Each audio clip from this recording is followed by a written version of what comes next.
Greetings, Transurfers, and welcome today to lesson number 17. You know what to do if you haven't liked or shared, and don't forget to hit the bell so that you're notified of new and upcoming YouTube videos every Monday, Wednesday, and Friday. Today's lesson is called Feelings of Guilt. It is lesson number 17.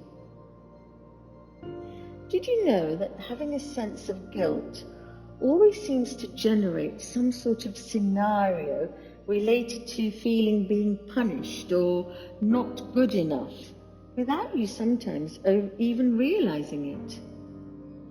This is very typical of the general world view. Every crime is always punished.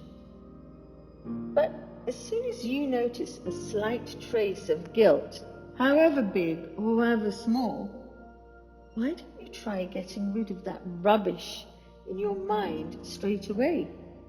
Change the story. Do not let the old story spoil your life. Of course, if you've done something terribly wrong, it's normal to apologize for it. But if it's a guilt that you're carrying as an insecurity or a complex, or actually a negative ego, then learn to change the story that you're telling yourself. Live true to your own convictions, and you will never experience guilt again. And in this way, no one will dare to judge you if you do not consider yourself guilty. Why? Because you have changed the story that you're simply telling yourself. You've molded your Play-Doh of your outer reality back into what it should be, in alignment. So when you're free of guilt, you will never ever find yourself in a situation in which anyone tries to belittle you or threaten you with any sorts of verbal, emotional, mental, or physical violence. Simple, isn't it? No guilt, no punishment. Every action has an equal and opposite reaction. After all, everything is energy, right?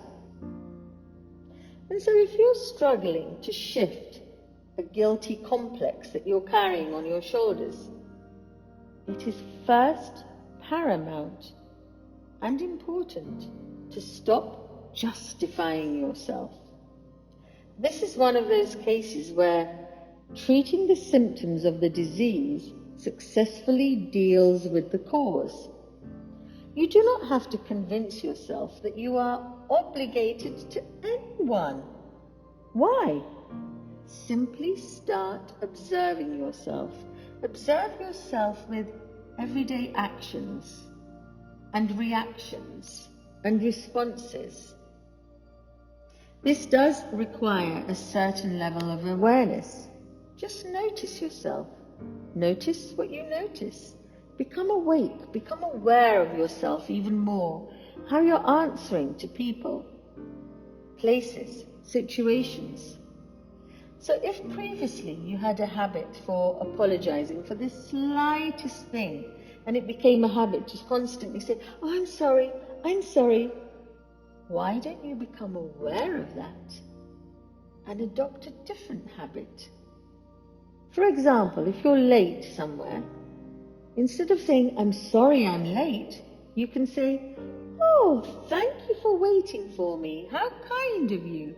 You see, in this moment, you've changed the energy of the situation. Explain your actions only when it is absolutely necessary. If in doubt, leave it out. Stop feeling as though you owe something to others. You don't owe them anything.